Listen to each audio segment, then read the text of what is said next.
Merci encore, Seigneur, pour ce temps de partage. Nous allons prendre rapidement la parole de Dieu dans l'évangile de Matthieu.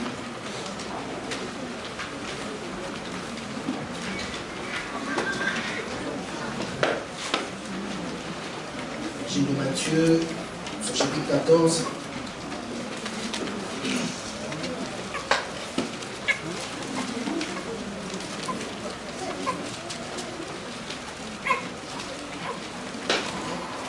Je disais Matthieu chapitre 14 et je lirai du verset 15 au verset 21.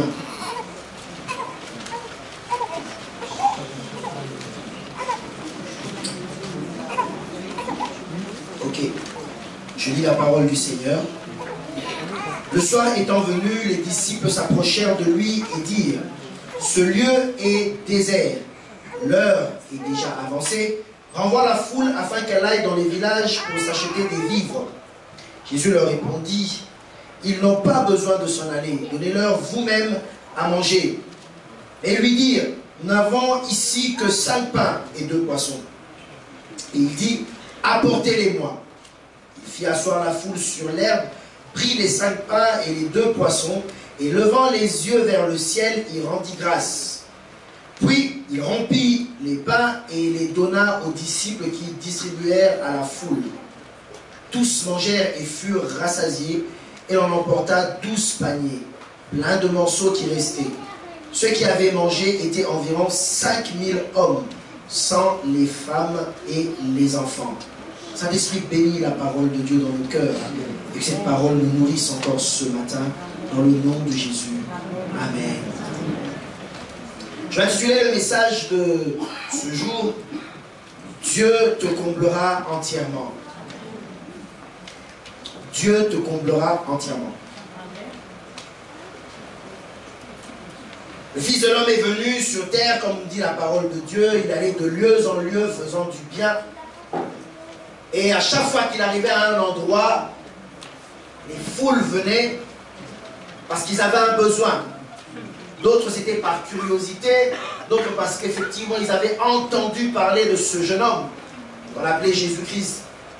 Et ils venaient à leur tour avec leurs besoins, qui pour éprouver, qui pour écouter, d'autres peut-être pour chercher satisfaction à un besoin. En tout cas, ce qui est sûr, c'est que les gens suivaient le Seigneur. La Bible même nous dit qu'à certains moments, quand il allait d'un lieu à un autre, les gens étaient avertis et ils le précédaient. Quand il arrivait, il trouvait déjà une foule qui l'attendait. Heureusement, il faisait toujours du bien. Il ne laissait jamais la foule repartir comme cela. C'était la vie de notre Maître, c'est la vie de notre Seigneur. Et dans cette histoire merveilleuse, la multiplication des pains et des poissons, ce jour-là, encore une fois de plus, la Bible nous dit que les gens sont sortis de la ville. Et ils ont suivi le Seigneur, en dehors de la ville. Pour écouter, pour recevoir. Comme je l'ai dit, il y avait plusieurs motivations qui les ont emmenés. Mais en tout cas, il y avait cette foule qui est venue vers le Seigneur. Ils se sont approchés, ils sont restés et ils ont commencé à l'écouter. Et vous savez, quand tu as soif de quelque chose, quand tu as faim, quand tu écoutes la personne, tu es suspendu à ses lèvres. Alléluia. Je m'imagine, moi, contemporain de Jésus-Christ, si j'étais là, à cette réunion, à ce grand rassemblement, oh Seigneur, j'allais rester là, à écouter, écouter encore, encore et encore, à boire ces paroles. Certainement avec l'amour que tu as dans ton cœur pour le Seigneur, si tu étais aussi à cet endroit-là, tu serais resté là, suspendu à ses lèvres, en train d'écouter et d'en redemander, sans s'enlacer. Alléluia. Au point que tu n'aurais pas vu le temps passer, comme ces personnes n'ont pas vu le temps passer. Oh, certainement, il devait dire des très bonnes choses. Des choses si intéressantes, qui concernaient les personnes qui l'écoutaient. Au point que ces personnes-là n'ont pas vu le temps passer. Alléluia. Alléluia. Est-ce que vous êtes avec moi? Mais bien aimé, il y a ceci. Nous sommes tous d'accord, et nous le savons pertinemment bien, qu'il existe un monde spirituel. Le spirituel existe. Mais nous sommes aussi dans ce monde physique. Nous sommes aussi dans ce monde physique. Et si on peut dire, chaque monde a ses principes, son mode de fonctionnement, etc. etc. Et les êtres spirituels, ils ont leur manière de fonctionner, leur manière de faire, certainement rattachés à leur nature. Et nous aussi, en tant qu'humains, par rapport à notre nature, il y a des choses qui sont automatiques, qui, je dirais même, sont naturelles, normales, et quelquefois légitimes. Quand ça va surtout dans le même sens que la parole de Dieu. Ces personnes sont arrivées et elles avaient un besoin. Elles avaient une soif. Elles avaient une faim. Je ne sais pas qu'est-ce qui a fait que ces personnes quittent la ville. Je ne sais pas qu'est-ce qui a fait que ces personnes, peut-être pour les uns, quittent leur travail. La Bible dit qu'ils sont restés jusqu'au soir. C'est-à-dire qu'une journée entière qu'au pied du maître, en train de l'écouter. Une journée entière. On laisse ses préoccupations, on laisse ses occupations, et on va vers une personne pour l'écouter. Il faut le faire. Ça veut dire qu'il y avait un besoin, il y avait quelque chose qui les motivait. Comment savoir exactement qu'est-ce qui les motivait? C'est difficile, très difficile. Très difficile. Je prends l'image de cette foule comme vous et moi. Un jour, j'ose croire que nous avons tous entendu l'appel de Dieu dans nos cœurs. Et nous avons donné notre vie au Seigneur. Et nous avons suivi le bon berger. Nous avons entendu sa voix et nous avons dit oui, nous voulons te suivre. Je te consacre ma vie. Mais qu'est-ce qui nous a emmenés là? C'est difficile de le savoir. Autant nous sommes, autant il y a des histoires. Alléluia.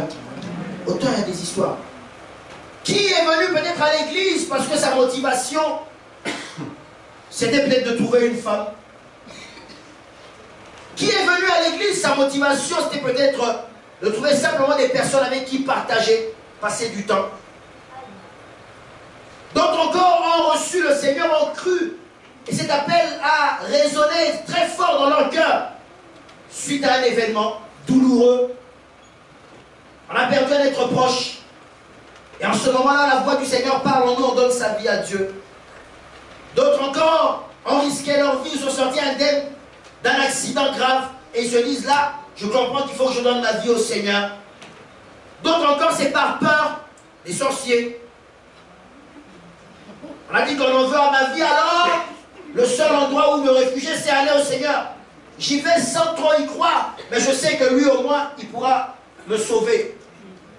Et on vient à Dieu. Alléluia. J'aime bien dire aux gens, n'attendez pas la fin de l'année, le mois de décembre, pour venir à l'église.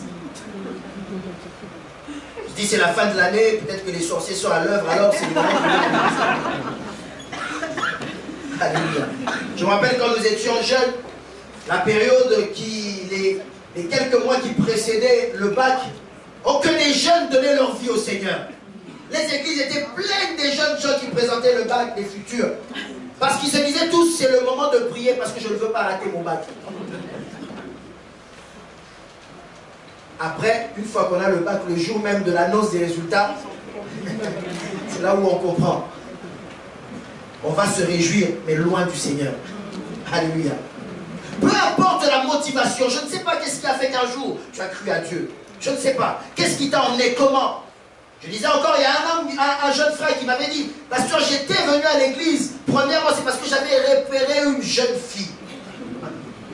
Et je m'étais dit, le seul moyen de la voir, de l'approcher, de la côtoyer, c'est l'église. J'ai observé, j'ai vu ses habitudes, j'ai vu qu'elle était assidue à l'église, qu'elle venait régulièrement à l'église. Alors je me suis dit, je vais aller à l'église. J'ai tout fait même pour qu'elle m'annonce l'évangile et qu'elle m'invite à l'église. Comme ça, tous les dimanches, je venais, on pouvait se rencontrer. Mais finalement, quand je suis arrivé, j'ai rencontré Jésus. J'ai dit, ah, la fin de ton histoire est très belle. La fin de ton histoire est très belle. Voilà. On a tous nos motivations, on vient comme ces personnes qui sont sorties de la ville et ont suivi le Seigneur. Ils ont suivi le Seigneur. Pourquoi? Je ne sais pas. Il y avait diverses motivations, il y avait divers besoins. C'est difficile de savoir. La Bible dit en tout cas il y avait 5000 hommes, sans compter les femmes et les enfants. Sans compter les femmes et les enfants. Mais en tout cas, une chose est sûre, c'est qu'ils ont suivi le Seigneur. Mais maintenant, quand on arrive là, on voit qu'il y a deux choses qui se dessinent. Il y a deux phénomènes. Ces personnes ont suivi le Seigneur, elles sont restées là, à écouter le Seigneur jusqu'au soir, sans se rendre compte du temps qui passait. Parce qu'il y avait un besoin. Lequel? Il y avait un besoin d'abord qui était spirituel, qui était intérieur. Il y avait une faim qui était spirituelle, une faim qui était intérieure.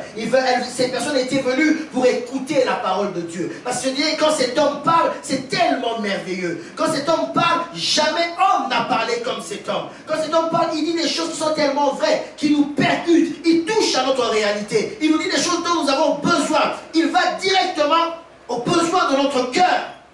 Il n'y a que lui qui peut, par ses paroles, nous faire du bien. Il n'y a que lui qui peut, par ses paroles, nous rassurer. Il n'y a que lui qui peut, par ses paroles, nous dire des choses si merveilleuses. Il n'y a que lui, par ses paroles, qui peut réaliser des promesses et des prophéties qu'on a entendues de nos pères. Il y a une personne qui a dit, dans le cœur de l'homme, il y a un vide. Un vide qui a la forme de Jésus. Seul Jésus peut combler ce vide. J'ai beaucoup aimé cette phrase. Seul Jésus peut combler ce vide parce que ce vide-là a la forme de Jésus. Personne ne peut remplacer. Il n'y a que Jésus qui peut remplacer ce vide-là. Amen. Et on le voit même dans le monde, même ceux qui ne connaissent pas le Seigneur. On sent qu'ils sont en quête de quelque chose. Ils sont en train de rechercher quelque chose. Ils essayent de saisir, mais ils n'y arrivent pas. Et quand même, des fois, ils cherchent à saisir, mais ils évitent. Ils savent très bien où se trouve la solution, mais ils évitent parce qu'ils veulent chercher la solution ailleurs. Ils ne veulent pas dépendre de Dieu. On sent, il suffit de suivre les informations le soir. Il suffit de sortir dans la rue et de voir tout ce qui se passe. Les faits divers, on se rend compte combien ce monde a besoin de Jésus-Christ. Combien ce monde a besoin de Jésus-Christ. Malgré tout le confort qu'on peut avoir, malgré le développement, entre guillemets, mais on a bien besoin profond, criant de Jésus-Christ. Ça, c'est l'intérieur. C'est le spirituel. Et c'est tout à fait normal d'avoir cette faim-là, d'avoir cette soif-là. Parce que l'être humain a été créé pour la présence de Dieu. Donc, en dehors de la présence de Dieu, il y a un manque en nous. Et d'une manière ou d'une autre, on est à la recherche de cela. On est à la recherche de cela. Ça, c'est le spirituel. Ça, c'est la faim spirituelle, la soif spirituelle, qui est très bien, qui est normale. Il n'y a rien d'anormal là-dedans. C'est normal. Mais après, on se rend compte que ces personnes, après avoir écouté les choses merveilleuses, les choses du royaume, maintenant, on se rend compte que le ventre crie famine. Pendant les enseignements, on se rend compte qu'il y a des bruits un peu drôles, parce que le ventre est en train de gargouiller. Et on se rend compte que la nature humaine réclame aussi son droit. L'esprit à manger, c'est bien, mais le corps dit, moi aussi je veux ma part. Moi aussi j'ai ma faim à moi. Je veux manger. Je veux manger. Alléluia. Et là, à ce besoin, les disciples viennent voir le Seigneur pour lui dire, Seigneur, tu sais, cette foule est restée longtemps. Et maintenant, il y a un problème, un sérieux problème. Ils sont nombreux et ils ont tous faim. Il faut les nourrir. Il faut les nourrir. Comme il t'arrive à toi et à moi de manière normale d'avoir des besoins qui sont rattachés à notre vie d'humain, à notre vie d'être humain. Il y a des besoins qui sont rattachés. C'est normal. Il n'y a rien d'anormal là-dedans. Alléluia. Je ne parle même pas d'attaque. Non. Et sois un peu le diable tranquille pour une fois. Je ne parle même pas d'attaque. Je parle des choses qui sont normales dans la vie de tous les jours. Le quotidien. Mais ce quotidien qui est parfois pesant. Ce quotidien qui des fois nous trouble au point de nous ôter la paix, la quiétude, le sommeil, nous rendre nerveux, au point même des fois nous pousser à aller loin, très loin de Dieu. Ce besoin. Mais par rapport à ces deux choses, qu'est-ce qui va se passer? Les disciples, eux, proposent qu'on renvoie la foule, que la foule reparte, rentre dans la ville pour aller satisfaire ce besoin-là. Christ dit non. Ils sont sortis de la ville, ils sont venus ici, et ici, ils seront comblés totalement. Alléluia. Totalement. Je ne donnerai pas seulement ce qui est spirituel, mais je veux donner tout en tout. Tout en tout. Ma prière est que le Seigneur soit notre tout. En tout. Alléluia. Notre tout en tout. Il ne faudrait pas qu'il y ait une partie de notre vie où il peut agir et une autre partie où on pense qu'il ne peut pas agir. Le Seigneur te comblera totalement. Totalement. Pour tous tes besoins, quelle que soit la nature. Quelle que soit la nature. Mais la première chose, le premier point, comme je le disais, c'est d'abord quitter la ville. Sortir. Nous sommes l'église. Nous sommes sortis pour suivre le Seigneur, pour nous attacher à Dieu. Sors de la ville, sors du monde. Détache-toi du monde, suis le Seigneur. Suis d'abord le Seigneur. Que ce soit ta première priorité, peu importe les autres besoins. Que la première priorité soit de satisfaire ce besoin-là. De connaître Dieu, d'être proche de Dieu, d'être en communion avec Dieu, de partager avec Dieu, de demeurer en Jésus-Christ. Amen. Cherchez d'abord le royaume des cieux. Le Seigneur n'a pas négligé le reste. Il est conscient qu'il y a une deuxième partie. Mais il cherche d'abord, en premier lieu. Dans Matthieu 6, il le dit, cherche d'abord le royaume des cieux. Et le reste nous sera donné. Par-dessus tout. Sortir d'abord de la ville. Détache-toi, bien-aimé. Prends une décision ferme.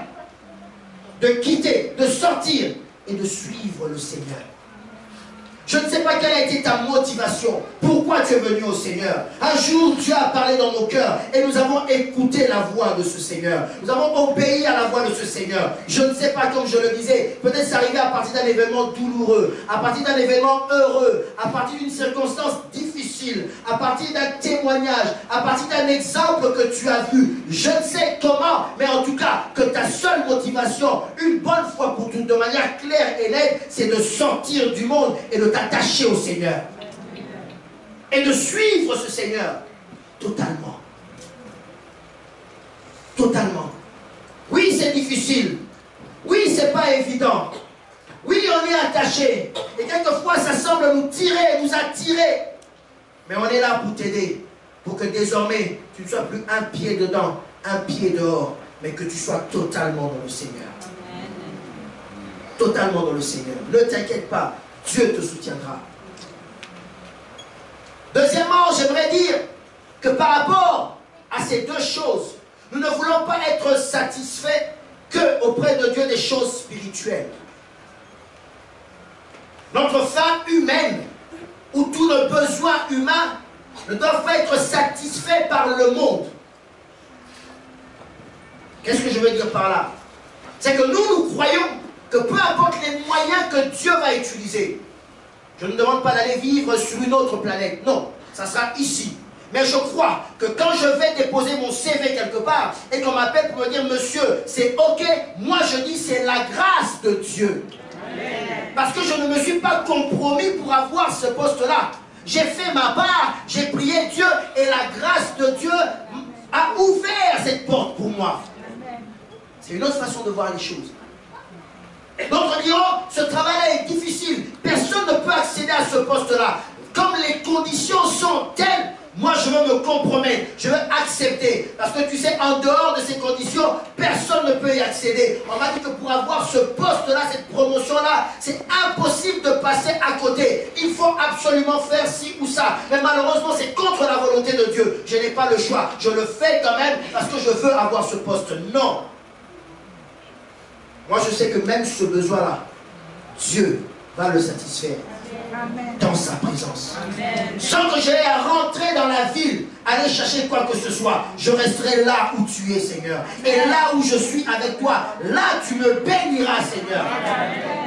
Tu ne m'emmèneras pas ailleurs, tu me béniras là où je suis avec toi. Car partout je serai, tant que que tu es là avec moi, j'ai la solution à tout. Amen. Je n'ai pas besoin d'aller chercher. J'ai la solution à tout. Parce que tu es là. Alléluia. Une fois j'expliquais un peu cette image, je parlais avec mes enfants qui sont en bas âge. Je leur ai dit, prenez l'exemple de Dora, le dessin animé de Dora. Elle a son petit sac, à chaque fois qu'elle a besoin, tout s'y trouve à l'intérieur. Et une de mes filles dit, mais comment elle fait pour avoir un sac? Ça va être lourd. J'ai dit, je ne sais pas. Mais en tout cas, ce qui est sûr, tu as bien constaté qu'à chaque fois qu'elle a besoin, ça sort du sac. Je ne sais pas comment tu feras, Seigneur. Je ne sais pas. Mais ce que je sais, c'est que tant que tu es avec moi, il y a tout. Il y a tout. Pourquoi irais chercher ailleurs? Tu es là à mes côtés et je suis là à tes côtés. Et il y a tout.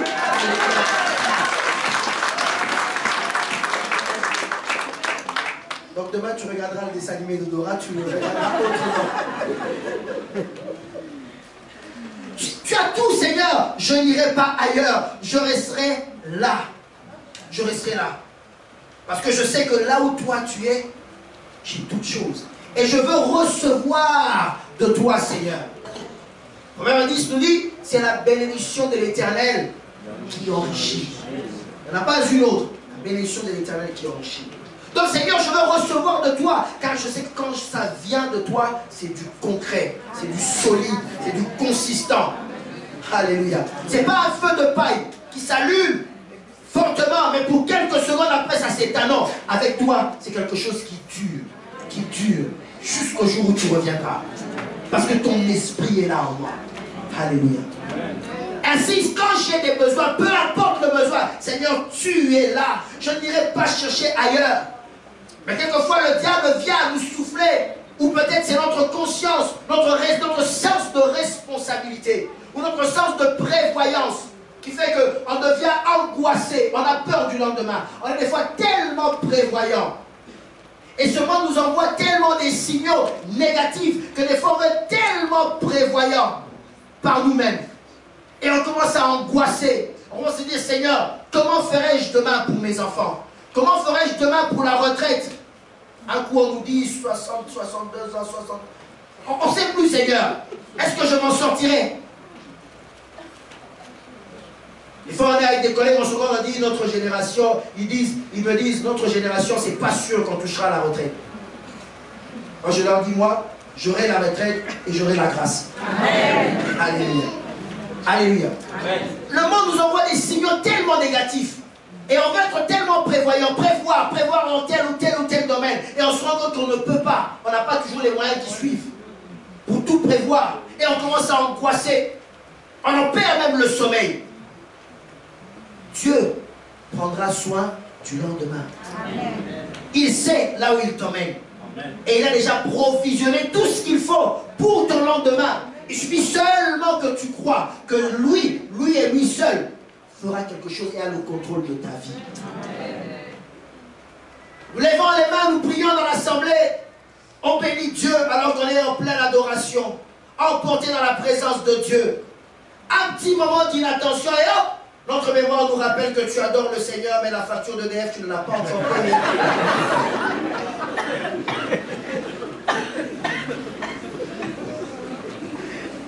Pendant que tu es en train d'adorer le Seigneur, tu loues le Seigneur, tu te dis, ben, demain c'est lundi, heureusement que les banques sont fermées.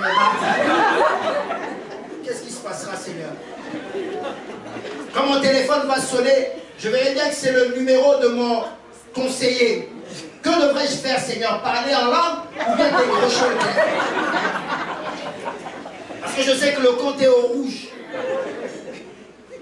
Alors la première seconde de notre conversation, naturellement, elle sera bonne parce qu'il y a les formules de politesse. Bonjour monsieur, vous allez bien? C'est monsieur tel de la banque tel. Ah oui, merci, je vais bien. Mais ça s'arrêtera là.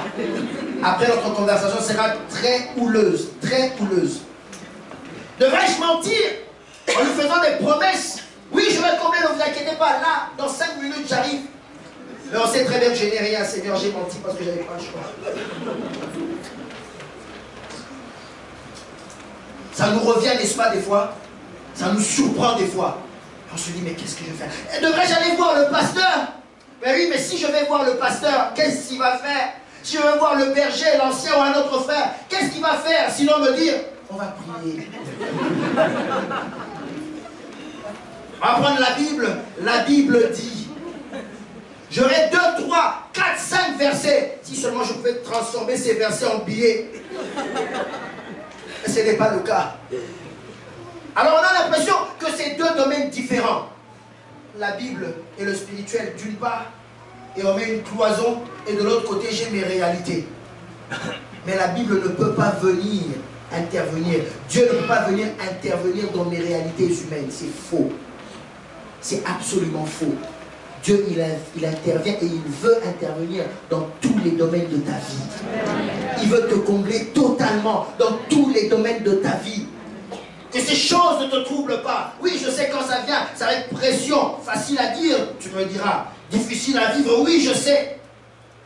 Quand on a des menaces des huissiers, quand on sait que le trésor public est en train de nous réclamer, parce qu'on n'a pas payé un PV, qu'on avait oublié volontairement ou involontairement. Mais un bon jour, ça nous rattrape parce qu'on a un courrier, il faut payer. La cantine des enfants, c'est pareil, on est en retard. Et il y a des menaces qui arrivent.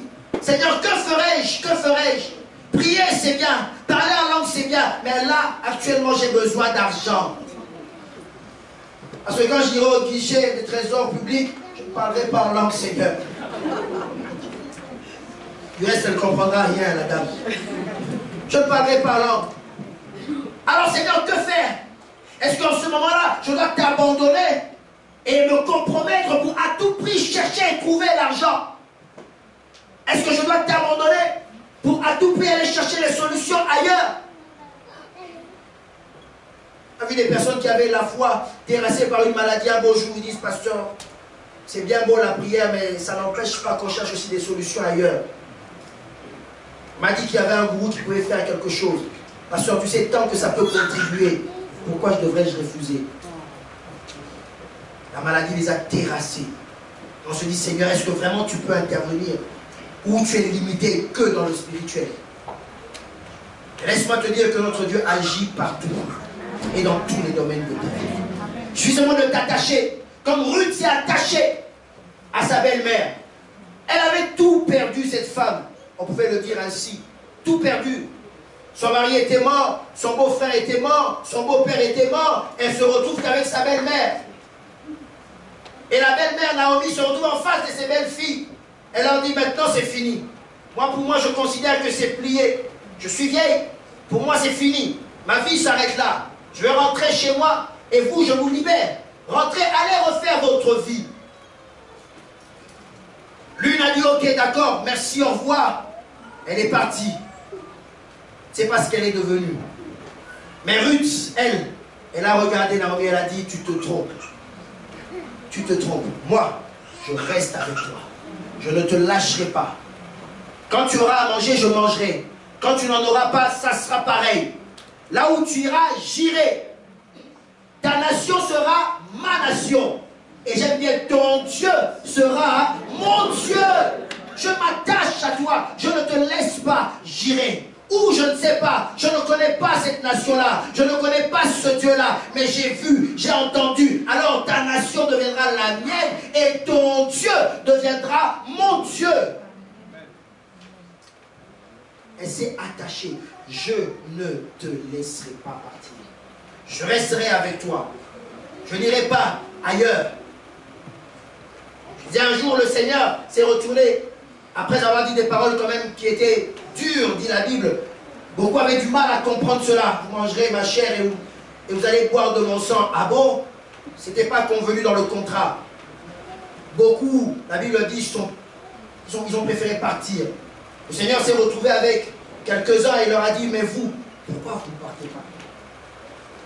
Pourquoi vous ne partez pas? Dans Jean le chapitre 6, cette histoire nous ira raconter. Jean le chapitre 6, 68. Et la Bible dit que Pierre a pris la parole pour dire, Seigneur, à qui irions-nous? À qui irions-nous? Pourquoi? Parce que tu as les paroles de la vie. Mais à qui irions-nous, Seigneur? Tu as les paroles de la vie. Je ne me vois pas ailleurs, sinon auprès de toi, Seigneur.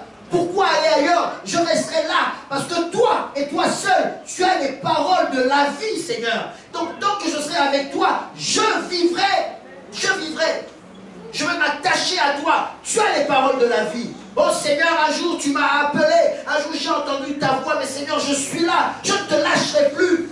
Il m'est arrivé aussi de passer des moments difficiles où on sent qu'on est en train de tanguer dans la foi. Où on se dit, mais que faire? Devions-nous continuer à suivre ce Dieu ou trouver des solutions ailleurs? Mais à un moment donné, je dis, Seigneur, je sais une chose, c'est que j'étais dans mon coin, tu as envoyé ton fils venir mourir pour moi. Il m'a montré ce plan merveilleux, ce plan salvateur. J'ai cru en ce plan, j'ai accepté, je t'ai suivi, Seigneur. Je suis venu, j'ai écouté et j'ai vu combien tu es bon. Seigneur, comment voudrais-tu que je t'abandonne encore? Je resterai là, Seigneur, avec toi. Et nous continuerons. Alléluia. Je ne sais pas qu'est-ce que tu es en train de faire. Je ne comprends pas. Du reste, tu ne m'expliques pas tout. Mais je sais une chose, c'est que tu prends soin de moi. La Bible dit, c'est par la foi que Abraham a tout quitté. Quand la Bible parle des héros de la foi, l'auteur du livre d'Hébreux dit, c'est par la foi qu'il a tout quitté. Il a suivi Dieu, il est allé quelque part, ne sachant pas où il allait. Ne sachant pas où il allait, mais il savait une chose. Je ne sais pas là où je vais, mais je sais avec qui je suis. Amen. Je sais avec qui je suis. Je ne sais pas là où je vais, mais je sais avec qui je suis. Si je te donne une adresse au fin fond d'Angoulême, puisqu'on a parlé d'Angoulême tout à l'heure. Si je te donne une adresse au fin fond d'Angoulême et que je te donne ta voiture pour y aller, tu seras anxieux. Tu ne connais pas Angoulême, tu ne sais pas là où tu vas. Tu vas peut-être avancer, tu vas espérer te renseigner à gauche, à droite, mais tu seras très anxieux. Mais si je te demande d'aller à Angoulême et je te donne un GPS qui est bien paramétré, au centimètre près, tu seras moins anxieux. Parce que tu sais que de toute façon, même si je ne sais pas là où je vais, le GPS m'amènera à bon port. Alléluia. Pourquoi t'inquiètes-tu? Christ est là à tes côtés et il va satisfaire tous tes besoins. Tous tes besoins, je dis bien tous tes besoins. Les GPS modernes aujourd'hui vont te dire qu'à tel kilomètre vous avez une station-service. Donc même si tu ne sais pas, même si tu n'as pas suffisamment de carburant, ton GPS te dira où se trouve la station. Même s'il te faut brusquement passer la nuit, ton GPS te dira où se trouvent les hôtels. Même si tu as un creux, il te faut manger, ton GPS te dira où trouver un restaurant. C'est tellement moderne aujourd'hui, n'est-ce pas? Donc tu sais qu'avec cet instrument-là, je peux faire beaucoup de choses. Du coup, tu seras moins anxieux. Tu seras rassuré. Sois rassuré. Christ sait et il connaît tes besoins. Alléluia. Il connaît tes besoins. Il sait que quand tu avances à un moment donné, il sait qu'il n'y a plus assez de carburant, il y a un voyant qui s'allume, il te dit, prends la première sortie, il y a une station-service. Va un peu te ressourcer. Alléluia. Il connaît ton besoin, il connaît ta vie. Et il veut te combler totalement. Dans tous les domaines. Tous les domaines. Troisièmement, il faudrait t'asseoir. La Bible dit, il fit asseoir la foule sur l'herbe. Il prit les 5 pains et les 2 poissons. Et levant les yeux vers le ciel, il rendit grâce, puis les remplit. Et les donna aux disciples qui les distribuèrent à la foule. Aujourd'hui, on veut voir la gloire de Dieu. Aujourd'hui, on veut que Dieu puisse répondre à notre faim, à notre soif. Mais le problème, c'est que certains sont encore trop volatiles. Certains sont encore trop papillons. On n'arrive pas à tenir à un endroit parce qu'on est tellement pressé de recevoir. Or, Dieu, quand il fait quelque chose, il n'est pas là seulement pour répondre à ton besoin, mais il est là pour bénir toute ta vie. Alléluia. Il est là pour bénir toute ta vie. Pas seulement ton besoin, mais au travers de ce besoin-là, il veut aussi faire quelque chose dans ta vie. C'est ça le plan de Dieu. Mais non, je dis, Seigneur, moi je n'ai que ce besoin. Alors viens Seigneur, je ne veux que ce besoin. Or le Seigneur sait que si, comme la Bible dit, tu prends un morceau de tissu neuf et tu le mets à un habit qui est vieux, c'est dangereux. C'est dangereux. Tu crois avoir peut-être réparé ou couvert le trou qu'il y avait, mais tu risques d'aggraver la situation. Donc Dieu, des fois, quand il opère, il prend son temps parce qu'il sait qu'il remet toutes choses en place. Alors accepte de rester à un endroit. Au lieu d'aller tout le temps à gauche, à droite, il a dit à ces personnes, vous devez d'abord vous asseoir. Parce que les choses de Dieu se font dans l'ordre, pas dans le désordre. Les choses de Dieu se font quand on est dans le calme. Je suis dans le calme et j'attends de voir ce que l'Éternel fera. J'attends de voir comment l'Éternel agira. Car ce qu'il a promis s'accomplira. S'accomplira certainement. Moi, je reste à mon poste et j'observe. J'attends de voir ce que l'Éternel va faire. Il a dit, il a prononcé. Et je sais que sa parole est en route. Je sais qu'il va faire quelque chose. Ça s'accomplira. Ça s'accomplira certainement. D'autant plus que celui qui a promis n'est pas un menteur. Et il n'est pas fils d'homme pour se repentir. Donc je reste, Seigneur, confiant. Et j'attends que tu viennes me trouver. Mais on est à gauche. On est à droite. Pendant que je suis en train de prier, dès que j'ai fini ma prière, on m'apprend qu'il y a une personne qui peut te donner 3, 4, 5, 6 prophéties sur ta vie. Alors, je laisse mon église, me voici à l'autre bout de la France, parce que je veux que cette personne-là me dise quelque chose. On a l'impression que Dieu est tellement loin éloigné dans son royaume céleste. Il est tellement trône élevé, le trône est tellement élevé que même si je crie, ma voix ne porte pas jusque à lui.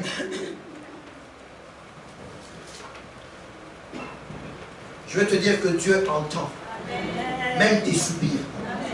Alléluia. Même tes soupirs. Même quand tu pleures seul dans ta chambre, personne ne te voit.